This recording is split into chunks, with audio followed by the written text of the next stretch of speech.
Hello प्यारे बच्चों, कैसे हो आप सब। आई होप आप सब अच्छे होंगे। तो आज की इस वीडियो में हम क्लास 9th का वर्कशीट नंबर 8 करेंगे। यह हमारे विज्ञान की वर्कशीट है, गति। अब देखो यहाँ पर गति क्या होता है। तो यदि कोई वस्तु किसी स्थायी बिंदु से अपनी स्थिति बदलती है तो हम उसे कहते हैं कि वो गति में है, वो वस्तु गति में है। इसी चीज को गति कहते हैं, ठीक है। जब कोई वस्तु अपनी स्थिति को चेंज करती है, स्थिति को बदलती है, तो हम उसे गति कहते हैं। गति तीन प्रकार की होती है: सरल, रेखीय गति, और वर्तुल गति, और दोलन गति। ठीक है। आवर्त गति में दोनों ही आते हैं, ठीक है। अब सीधी रेखा में गति या सरल रेखीय गति, जैसे सीधी सड़क पर चलते वाहन, या फिर वित्तीय पथ में गति या वर्तल गति, जैसे विशाल पहिए वाला झूला। एक मध्य बिंदु के आगे पीछे गतियां, मतलब डोलन गति, जैसे डोल रहा है ये बच्चा, क्या कर रहा है, इधर से उधर झूले में डोल रही है। ये घंटा जो है क्या कहते हैं आपका घड़ी का, ये भी इधर से उधर टिंग टिंग टिंग टिंग कर रहा है, डोल रहा है। तो ये हो गया आपका। आवर्त गति मैंने बताया था, जब कोई वस्तु निश्चित समय अंतराल पर एक इस निश्चित पथ पर खुद की गति को दोहराती है तो इसे इस प्रकार की गति को आवर्त गति कहते हैं। दूरी किसे कहते हैं बच्चों, देखो यहाँ से आप यहाँ गए, कितना डिस्टेंस कवर किया, 10 किलोमीटर की दूरी आपने तय करी, इसी को दूरी कहते हैं। एक वस्तु द्वारा किन्हीं दो बिंदु का प्रारंभिक और अंतिम के बीच के तय कुल लंबाई को ही दूरी कहते हैं। अब हमसे प्रश्न पूछा गया है, तो यहाँ पर क्या होगा। पहला प्रश्न है, तीन प्रकार की गतियों के नाम लिखिए और उदाहरण दीजिए। तो देखो यहाँ पर तीन प्रकार की गतियाँ हैं आपकी, ये आपका पहला उत्तर हो जाएगा।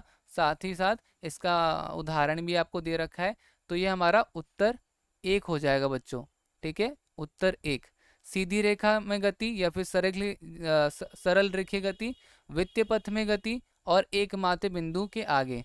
तो ये हमारा उत्तर एक होगा। इसको मैं हाईलाइट कर देता हूँ, ये आपको पूरा आंसर फर्स्ट में लिखना है, ठीक है। आगे बढ़ते हैं। अगला बोला है, किसी वस्तु द्वारा तय की गई दूरी उस किस अवस्था में शून्य होगी। अब देखो, किसी दूरी कब तय होती है, जैसे अब किसी वस्तु द्वारा तय की गई दूरी किस अवस्था में शून्य होगी। एक बात बताओ बच्चों, जब वो जहाँ, अब आप ही बताओ, वो दूरी कब जीरो होगी, जब उस वस्तु ने अपनी स्थिति चेंज ही नहीं करी होगी, ठीक है ना। तो यहाँ पे उत्तर होगा, जब उस वस्तु ने वस्तु द्वारा किसी भी प्रकार की, ठीक है ना, आप लिखोगे जब उस वस्तु द्वारा किसी भी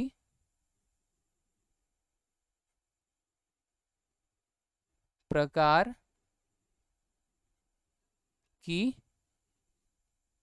गति नहीं हुई होगी, ठीक है ना, गति नहीं हुई होगी।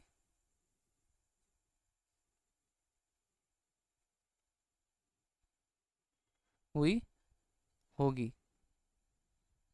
ठीक है। अब लिखा है, देखो अगला है, यदि आपके घर में एक स्कूल, घर और स्कूल के बीच की दूरी 2 किलोमीटर है, और यदि आप रोज स्कूल जाएं तो 5 दिनों में कितनी दूरी तय करेंगे।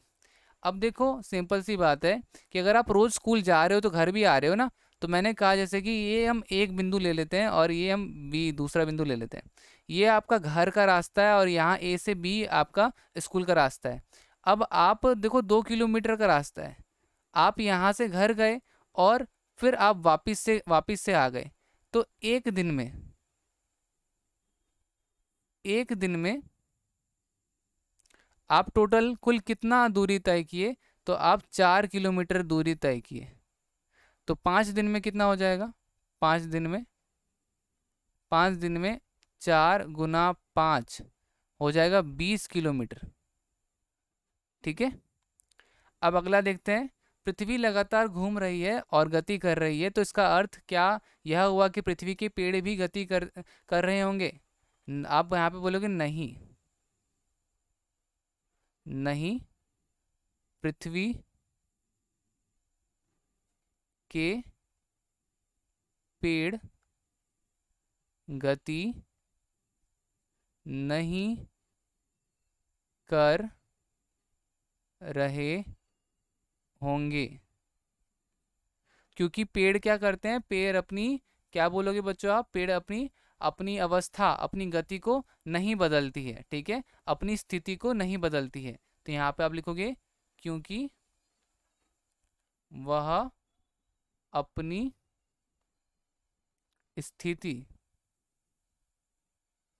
को नहीं बदलती है,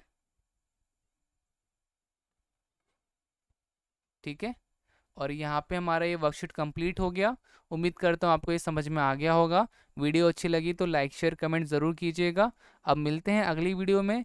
आज के लिए इतना ही, तब तक के लिए bye bye and take care.